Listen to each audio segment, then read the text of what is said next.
Hey, welcome everybody to Pro Mindset Podcast. This is your host, Craig Domann. Today, I have a guest. He comes by way of Northern California. He's an entrepreneur. He's a businessman. He's a dad. He's a husband. Borja Cuan. Borja, welcome to Pro Mindset. Thank you for having me. Looking forward to our conversation. Okay, share with everybody the story that you want to share. What is the thing that you would like our audience to know about you, your background, so that we can have an unbelievable conversation today? Yeah, I mean, if I think of my story, I feel obligated to talk a little bit about my upbringing. So before getting into sort of the entrepreneurial journey, I was raised in a small town in Massachusetts, about 45 minutes west of Boston. My parents both immigrated here from other countries, Spain and Cuba. My dad was an educator and my mom was a small business owner. I have three siblings, two brothers and a sister. And I really look back on my childhood and have fond memories. And that's primarily because I had great parents who sacrificed a lot to provide a good life for us. We were not wealthy by any means. We were a lower middle class, but I never felt as a child like I was missing anything. Had a home, had food, hot water, all the comforts I needed to feel good. Great parents who supported us and really provided very privileged educational opportunities for us at a very young age, not because we could afford it. We were on financial aid and qualified for financial aid. But my father, being an educator, really placed a lot of emphasis on education. So for him, that was number one. And so we attended private schools on the East Coast, really good private schools that, frankly, were great experiences looking back on it, both academically, athletically, formed some great friendships, met a lot of people from different parts of the world, socioeconomic backgrounds. Really good experience. And all of that was because my parents sort of sacrificed for us and worked hard and found a way to make it a reality for us. So my upbringing was, I would say, very normal. My parents were married, of course, like any parents, had disagreements from time to time, but we had a really supportive, family who always sort of believed in us, and gave us a lot of confidence as we were sort of growing up. And I think that contributed a lot to some of the success I've had as an adult. So yeah, went to high school, then went on to college in Boston. Sports was a big part of my life growing up. My parents put me in, different sports. And then when I attended private school, it was a requirement to play a sport every season. So I got exposed to different sports: soccer, lacrosse, wrestling, baseball. And ended up really taking a liking to soccer, continued soccer throughout high school, and then played collegiately at Boston University, which is a Division I program. I did tear my ACL, which then took me out of soccer pretty much. So I didn't sort of play the full 4 years, but that was something I really liked to do. And then I ended up, because I stopped playing soccer, I ended up living abroad in Spain for a year, studying there, doing an internship. And then graduated from BU. And after graduating from BU, that's when my sort of professional journey began. Okay, so let's go back just for a second. So you're a Patriots fan? You a Red Sox fan? God, when people ask me this, they're surprised with my answer. I am a fan and I support Boston sports, but I am not like this diehard fan where I lose sleep if they lose, or I'm watching a game every Sunday or I'm one of these people that I'll tune in during the playoffs or if they're in the Super Bowl. Otherwise, I don't spend a lot of time in front of the television set, to be frank with you. So that includes sporting events. Gotcha. So what is the number one trait that your mother and father instilled in you that you're passing on to your kids? I understand you have two kids. Yes, I would say hard work. Both of them were really, I look back and, I remember my father working as a teacher from, 8 to 3. And then because my mother was taking care of the kids when we were younger or after school, and then she would go to work from her shift was from 3:30 to 11 p.m. And I remember my father always having a dinner plate ready for my mom when she came back. And he would wait to have dinner with her, right? She'd come home, she'd be driving in the dark. The commute was maybe 30 minutes, but there was this dangerous freeway that she always had to drive. And I just remember they did all of this with 4 kids, not a lot of income and no help. They had no family here. So the idea of babysitters and nannies, all of which I have the luxury of providing my family, didn't exist for them. So they worked each of them had a full-time job. They were taking care of the kids. And I just remember them working very hard and never complaining. Like for them, it was just what needed to be done to provide. And I'm sure it wasn't easy, but I would say the hard work characteristic really is something that I just remember my parents both being. Okay, so your father is went beyond. He went the extra mile. Not very many guys would have a dinner plate waiting for their wife when she gets home from work at 11 plus, time at night. What is metaphorically, what's the dinner plate that you have today for your wife? Yeah, I mean, I think the secret to a successful marriage is defining roles and responsibilities, no different than in business. So, what has worked for me in my marriage to my wife is she has a job no different than I do. I'm the CEO of a company. She's the CEO of our home. One job generates income, the other does not, but they are both equal, irrespective of that. So she has a lot of responsibility, volunteering at school, preparing meals, running errands. There's just so many things. Investing in herself, her health is a big part of that, taking time for herself. Picking up the kids, taking them to sports. There's just a list of things that she has in her job description that she has to do at an expert level for things to be operating smoothly. And I also, as a CEO of a business, have a job description, and we were very clear on what those job descriptions were, and we support each other, meaning she understands if I have a work obligation that I have to attend, and vice versa. I understand what her day looks like, and if she has something going on, then I'm also there to support her.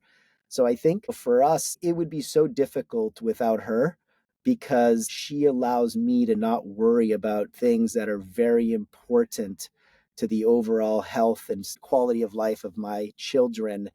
And it helps me be better at what I do in operating my business because she's so good at what she does. But only that would be possible if we were very sort of communicative on what each of us has to do to contribute to the success of our lives as a family. Absolutely. Okay, your mother is from Spain. Yes. Did a study abroad in Spain. How did that make you? How did that connect you to your heritage differently than perhaps if you never went to study abroad? Yeah, that's a really good question. So, growing up, we would occasionally vacation in Spain during the summer months. We would visit my mother's side of the family. She had 2 sisters, a brother, her father. Now he's deceased, but we would visit them every other summer, let's call it. But I was young, so I don't remember really the relationship I had with my cousins because I was too young. But it was when I studied abroad as an adult, my junior year in college, junior into senior year, that it really allowed me to connect with my family from my mother's side, my aunts, uncles, and cousins. And it was actually probably one of the two biggest takeaways from that was, which wasn't really something I thought of when I went there. I knew I would be visiting with my family. I knew I would see them periodically, but I didn't realize how much of a deep connection I would make with them, where even my mother was so happy and impressed because her sisters and her brothers were calling and saying he's at our house again, hanging out with his cousins and having a meal with us. And I really bonded with them and ended up spending a lot more time than I thought I would, with aunts and uncles that I didn't really know and cousins that I didn't really know because I only knew them when I was younger. And then many years went and we didn't visit Spain. And so it was one of the I would say the biggest positives that I got out of that was really connecting and really learning more about my mother's side of the family, getting to know them, learning more about where she grew up, and that experience was really memorable because I don't think I ever thought I was going to get that out of it. One of the coolest things is when there's unintended consequences and you learn something you didn't expect, you experience something you didn't expect. be connected at a higher level than you could imagine. All that stuff's awesome. Okay, Borja, you are a CEO and you're like a marketing whiz. Why don't you share with our audience like what 415 is, what you do, what do how do you do it differently than other companies? What are maybe a couple of your philosophies in your organization?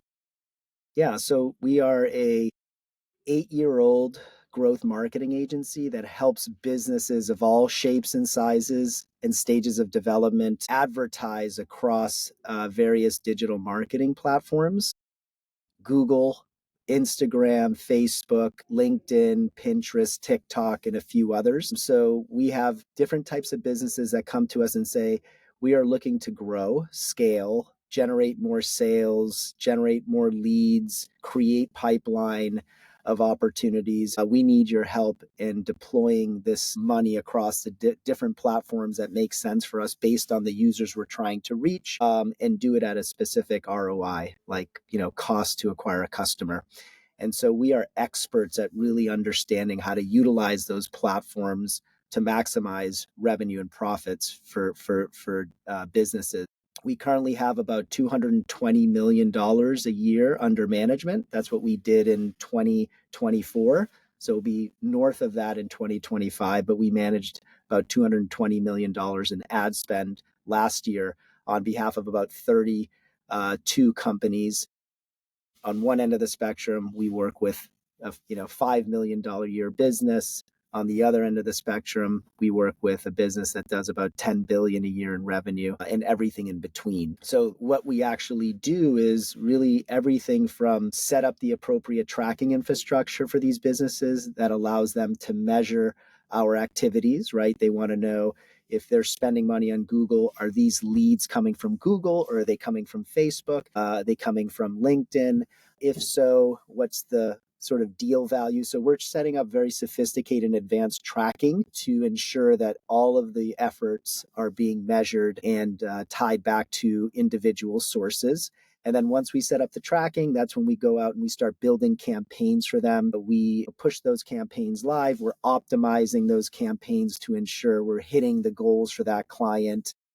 So ultimately for us, it's a tough business in that every client that we have is very direct response oriented, meaning they are looking for a very specific action to occur. They're not interested in people looking at ads or clicking on ads. They need those users to actually make a purchase, fill out a lead form, something that drives customer acquisition. So all of this is measurable, so we're held accountable to that. So for us, being results oriented is really the number one thing for our business. Outside of building relationships, I would say driving performance and results is a requirement in order for us to retain business in growth marketing. And then how are we different? I would say, we're in a very commoditized space, a highly competitive environment. A lot of people will say pretty much everything that we say.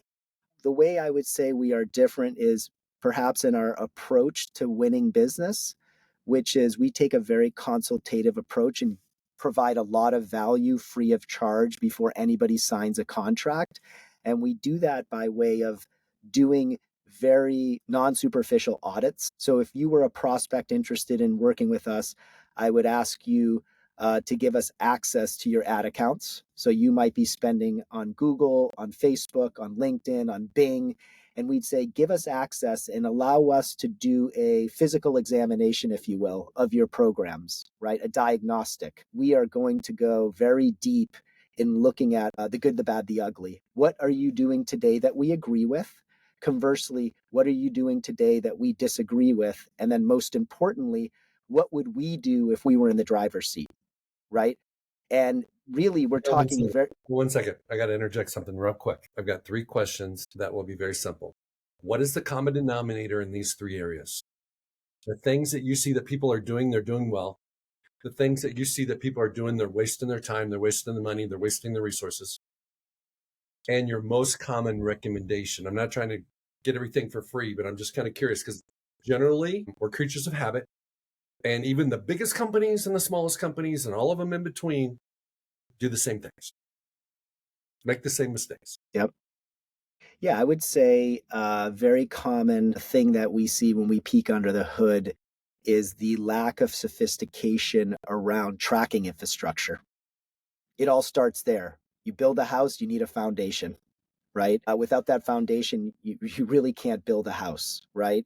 And so what we find, and never surprised, is even large companies don't have the appropriate tracking that supports their marketing programs. And why is that so important? In business, you cannot manage what you cannot measure. So we are always coming in there and saying, seeing that these companies, big or small, really have a very either antiquated or elementary level of tracking, right? And so what we go in and we identify that, we say, hey, the first thing we have to do before we're ready for prime time, before we invest more of your marketing dollars, is ensure that we have the appropriate tracking. That's a very common thing that we see, is not enough investment in setting up tracking or not enough experience from the internal team to do what is needed. What is the thing that they do well typically that maybe they even expect you to change, but they already do a great job?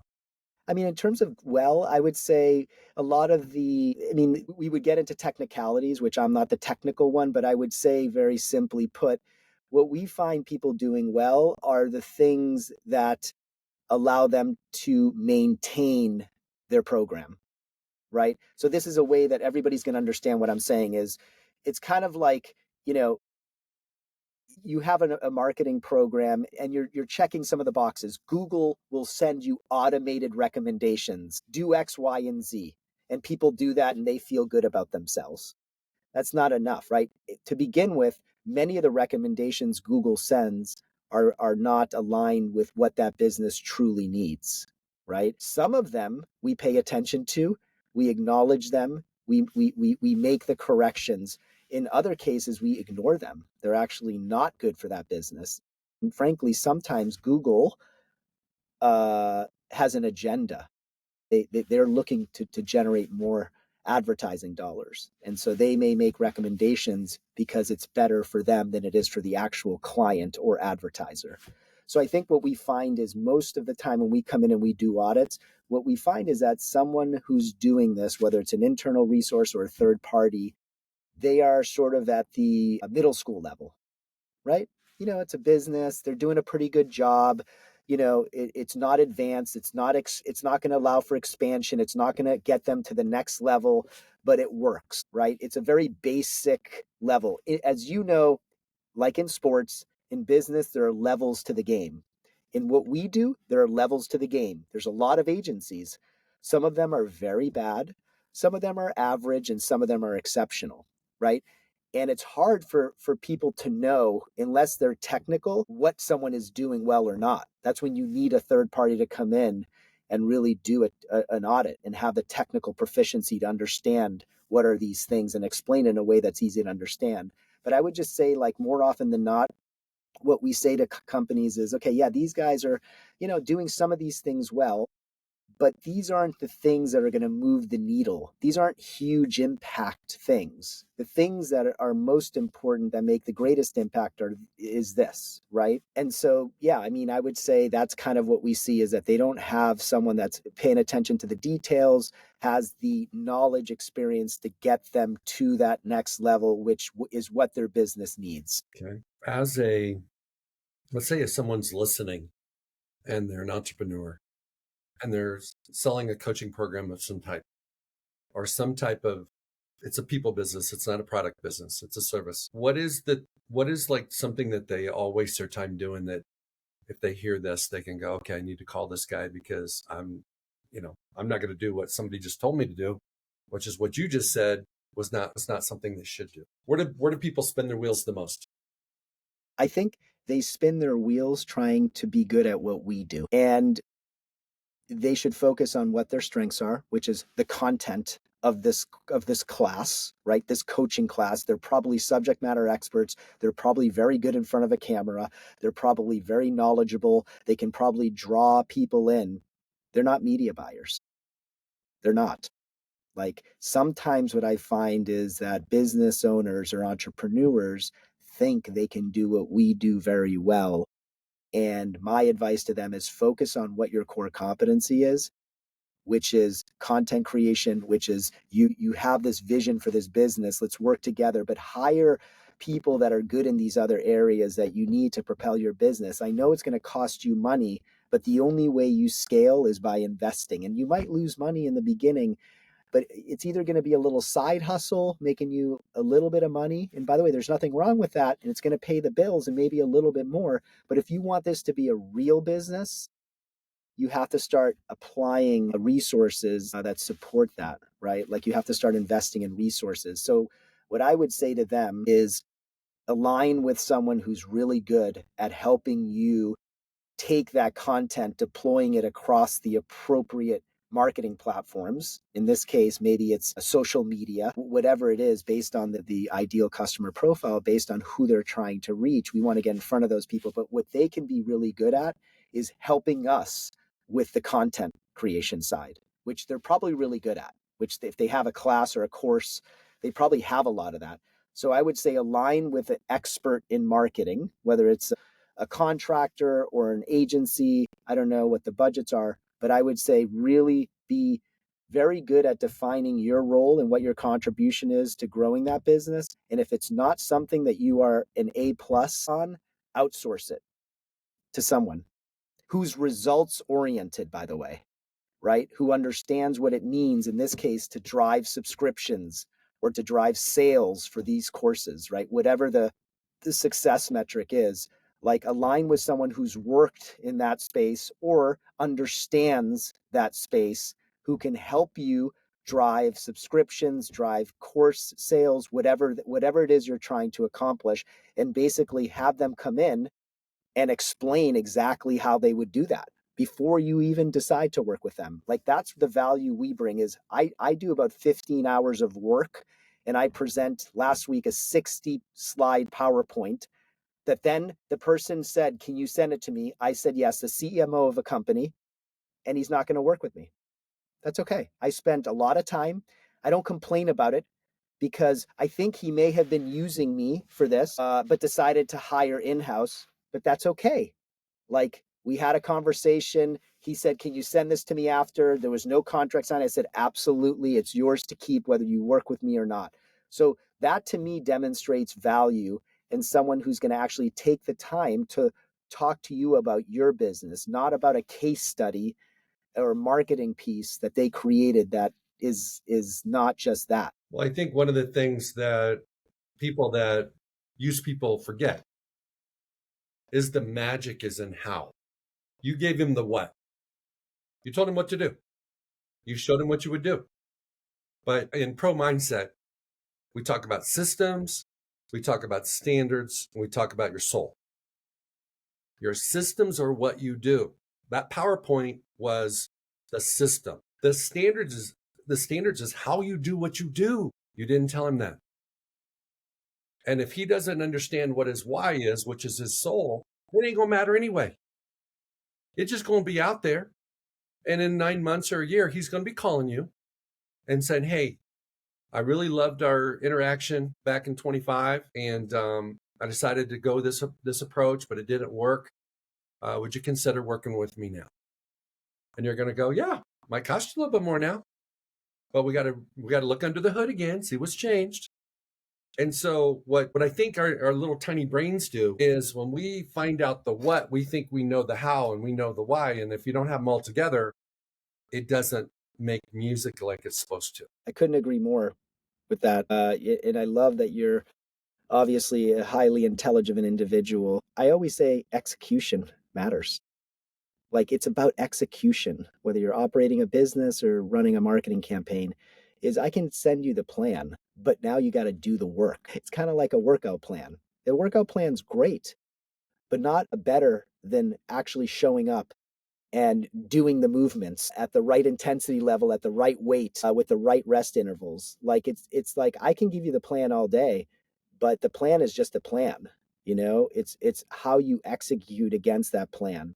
And the hard work that goes into the execution is really what I get my money for. I mean, it's free. I don't get upset. It's the cost of doing business. I have no ego. You have the right to take it, use it. Implementing it is a different story. So I always say, if you decide to take it and give it to your team, and in 6 months you want to talk to me, I'll be here. I'll be here. I'll take the call. We'll talk again. Well, sometimes in sales and in relationships, you can hit it out of the park and be a perfect fit for a client, but you're only a perfect fit in your mind. You're not a perfect fit in theirs. And it's until they get in enough pain, they've spun their wheels enough that they realize you were a good fit. And then they come back to you later. And then those clients typically are your best clients because they're not looking over their shoulder. They're not looking for a better opportunity. They're not looking for a cheaper alternative. They already did it. They already did it. And so you're getting them where you want them. So every time you make that investment of time on a potential client and you don't get it, you should hang up the phone and go, it's good, man. It's going to be better later. And they may show it to somebody that ends up calling you. So it's like, there's nothing wrong with putting work out in the universe that you don't get compensated for, because eventually you'll get compensated for it. If you're good at what you do, you always get compensated. It just may not come from the person or the company that you thought it was supposed to come from. Agreed. And, I will say, I always do look back and say, well, was there something I could have done better? I maybe didn't do enough that convinced that prospect to work with us.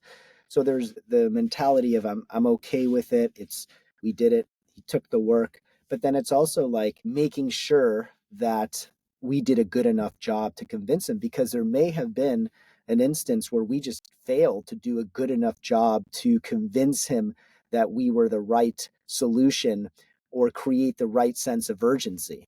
So there's a piece of me also that says, God, I really wanted this deal. In this case, we don't know if we're going to get it yet. It's a good opportunity for us, though. So I also want to make sure that I am constantly evaluating my performance on the sales side to ensure that there wasn't an opportunity to do better or do something differently during that process, because, I have a lot of room for improvement, and I need to be very self-aware of that, because the moment you think you've peaked, and that the moment you think, oh, well, who cares? It's his problem, not mine, or he didn't see the value and he should have.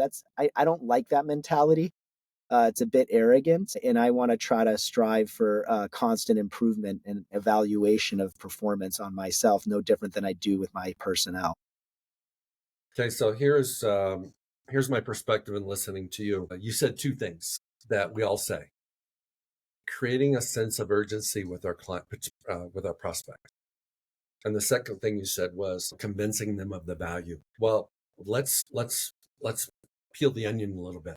Is it really that we're convincers, or is that we become better at asking questions so that they come to the realization that we can't move on without this. We can't really grow without this, without you, without your plan, without your company. And then the second thing with respect to urgency is we don't create the urgency. All we do is help them. It's almost like being a parent. You tell them to do it, they don't do it. You give them the idea of doing it and going, hey, and you step back. What do they do most of the time? They do it. So I'm probably oversimplifying it, but what I sense is that you're a high achiever, you're a CEO, you've got a jam in business, you help a lot of clients, you're growing, you put it out there that you're going to be bigger in 25, you're going to be more profitable in 25 than you were in 24. So I don't have any reason to doubt you at all. But my point of potentially helping you is you didn't do anything wrong. It's, can you be a better facilitator for your prospects so that they see that, hey, they can wait 9 months, they can go hire an in-house person, they can try to do some derivative of what your plan is, but without the magic that you guys bring to the table, this is what's going to happen. You bring the future to the present, which is, over the last 5 years, I've had 5 notable people that you remind me of. Great companies, got the resources, understand the value of social media, advertising, and marketing, side expertise from somebody like me and our company, but still decided not to do it.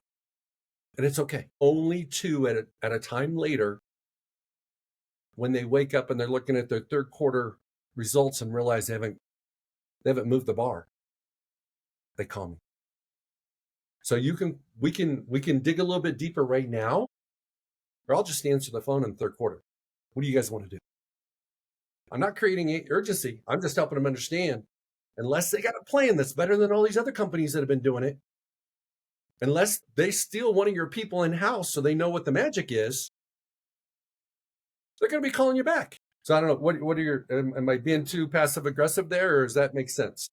Makes sense. Yeah, I mean, it makes perfect sense. I think, a lot of this is storytelling, right? When we're talking to clients, it's very consultative. There are a lot of questions that we ask during this process to better understand what the pain points are that we're solving for. What does the current makeup of the team look like? What does a successful engagement mean to them? What has not worked for them in the past? So we're very kind of consultative and inquisitive and curious, right? That's just part of the process. And then I think, for us, that audit really shows them that we are detailed about understanding the business and then proposing a very specific plan for them. And I like your comment around, and maybe it's the wrong word choice, but convincing them. I think, you're right. It's not about convincing someone. I think for me, what I always try to say, it's really having them feel at the end of the conversation that they believe in us and have the confidence and trust in us that if we were in the driver's seat, we would get them to the finish line. Like, I want that conversation to end with, wow, these guys know what they're talking about. They clearly have experience. They are trustworthy. And by the way, I think they'd be fun to work with, right? Because we know this journey is going to have a series of ups and downs. It's not always going to be sunny days. Are these the kind of guys I want to talk to when the going gets tough and our numbers are down? Like, what will that be like? Do I actually see myself having a meal with them, right? I think it's like a combination of all of those things that I want to get across in that 60-minute conversation with them. And then, like, most importantly, and this goes back to what you said about what is your differentiator, what is your unique selling point, really hard to do that in what we sell. But what I really want people to feel is that we are going to give a shit, pardon my language, more than anybody else. That we are obsessive over keeping business once we earn it and retaining it and winning. Like, we are obsessive, meaning if you email me on a Saturday or my business partner, we're responding. And the reason we're responding is because we know it's important to you. So, I want them having that feeling like these guys are really obsessive over winning. They hate failure. They take it personally because they want to win so much that I can tell that they're going to really care about this business almost as much as me as the owner. Something that I found in business is when you enter into a partnership relationship, you win, they win, they win, you win, is different than I have something for you.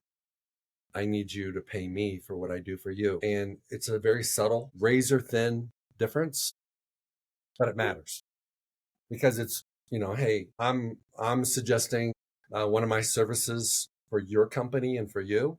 It's us. It's we. We're going to do this as opposed to I can do this for you.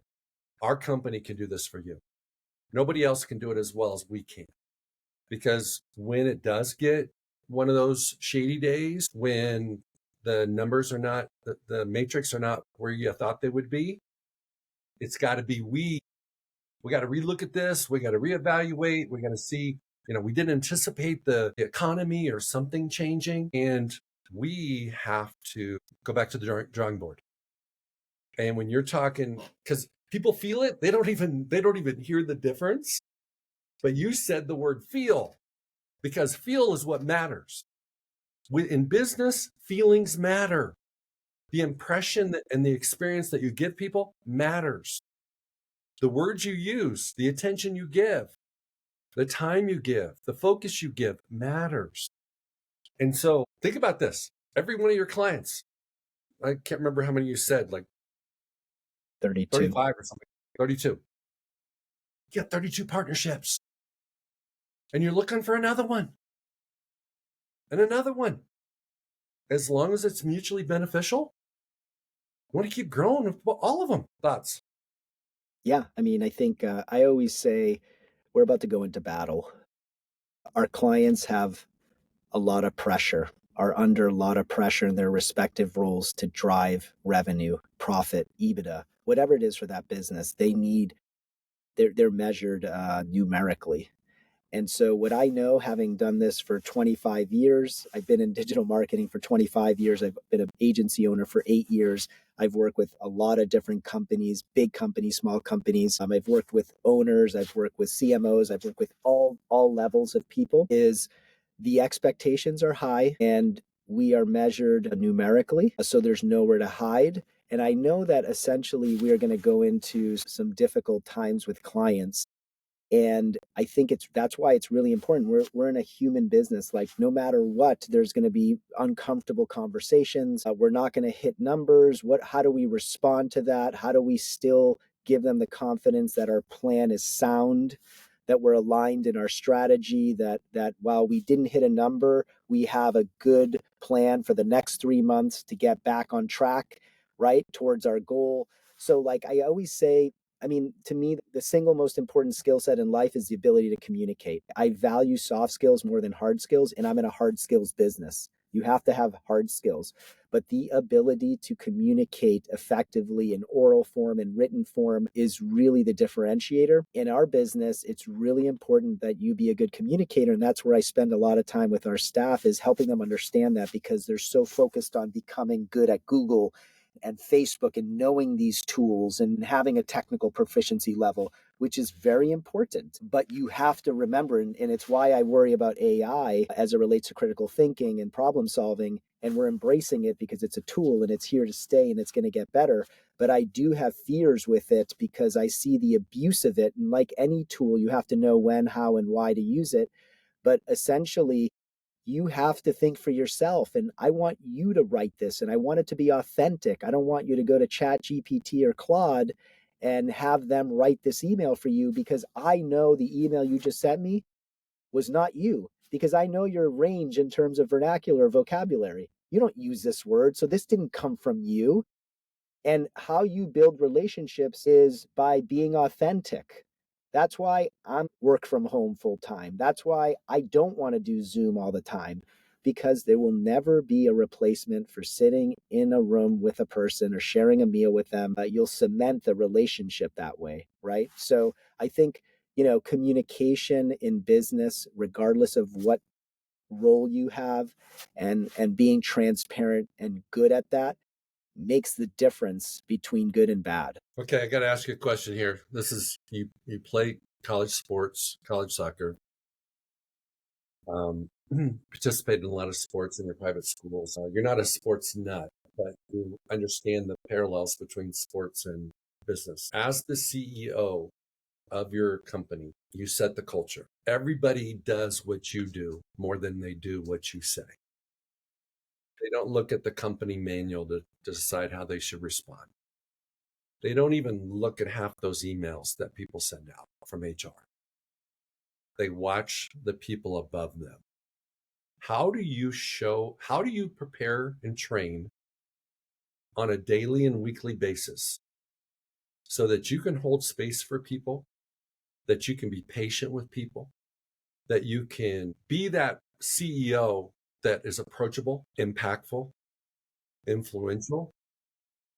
What are your patterns? What are your daily habits? What do you do to recharge your battery so when you do show up at work and you do get that phone call, or you do have that employee that comes to you and says, hey, we just got a call from our biggest client and they weren't happy about X, Y, and Z, you can be your best? Yeah, I'll start with the last part. I invest a lot in my health. I think investing in yourself and being selfish is a requirement in life. If you are not selfish and you don't invest in yourself, you will not be good in other aspects of your life. You need to be mentally healthy, physically healthy. It's critical to be able to perform at all levels, right? We hear this with athletes and how much they invest, and whether it's exaggerated or not, the point is the same.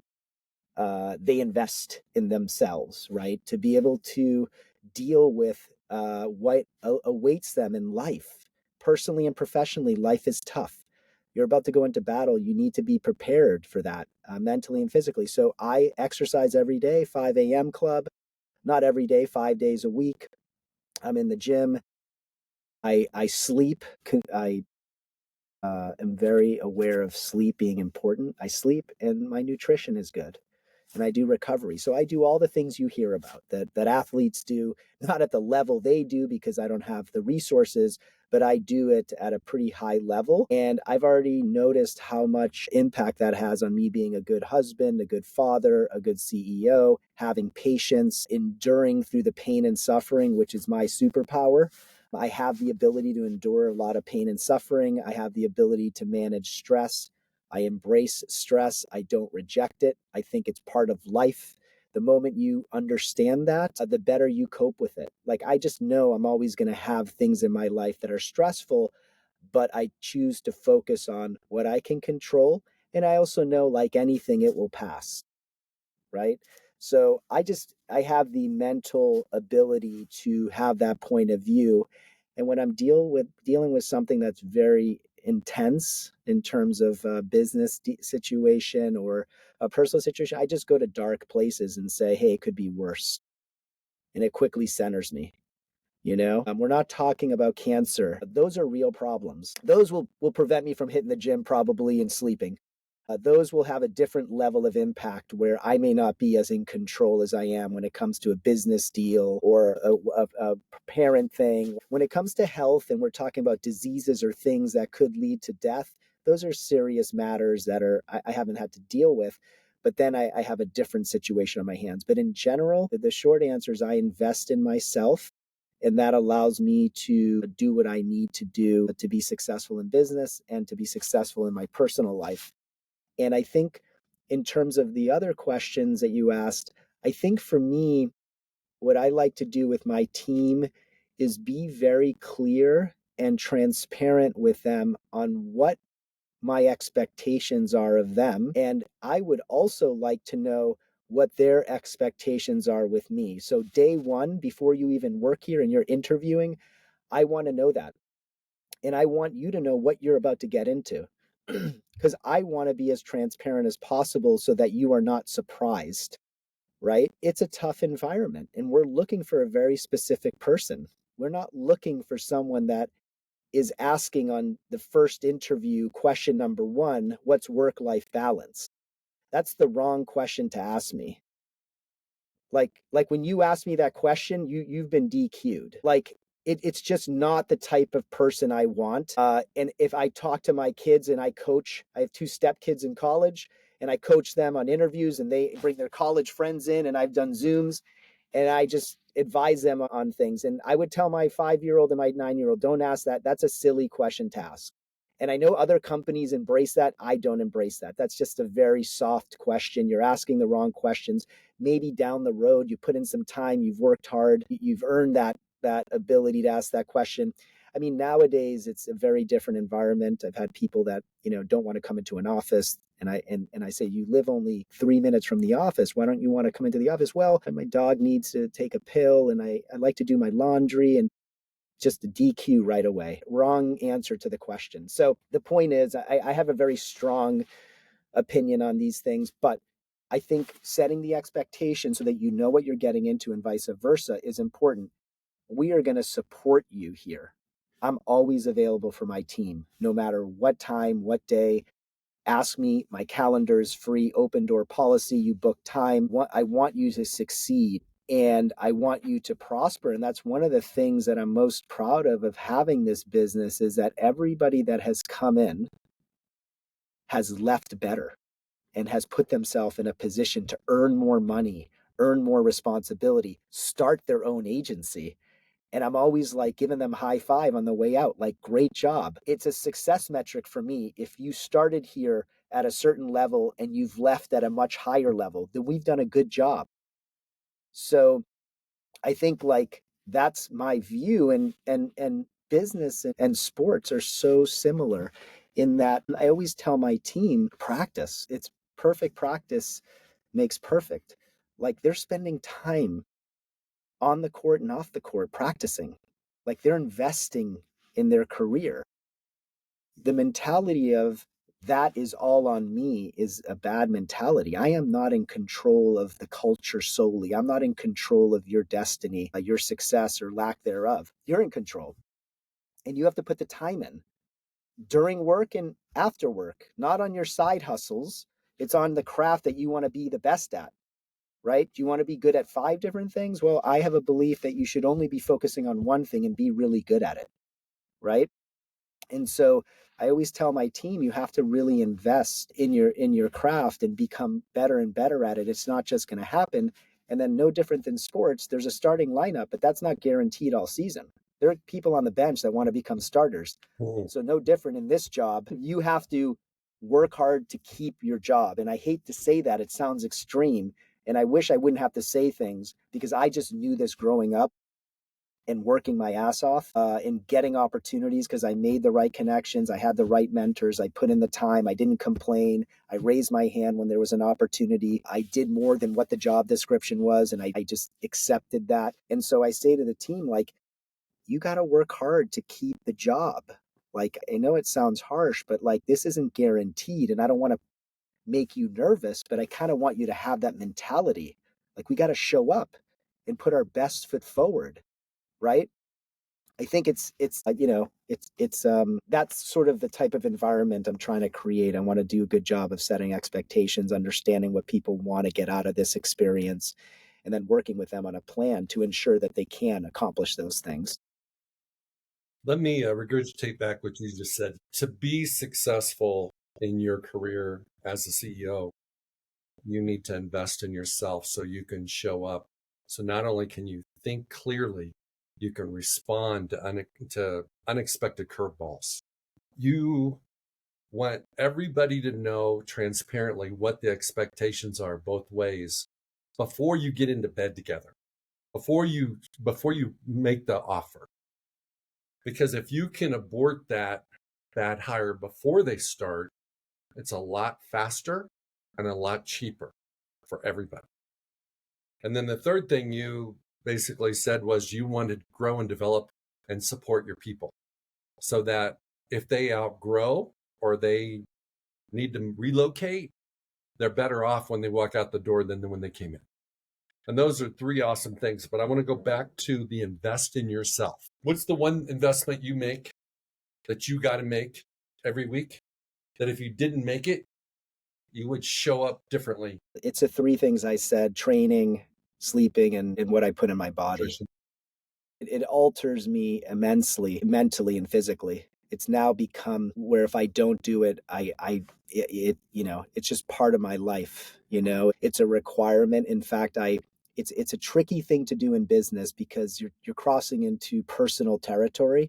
Require this of my team, but I only express what I hope for them and say, and even give them the flexibility to do it during work hours. We have a Lifetime right across the street, beautiful gym.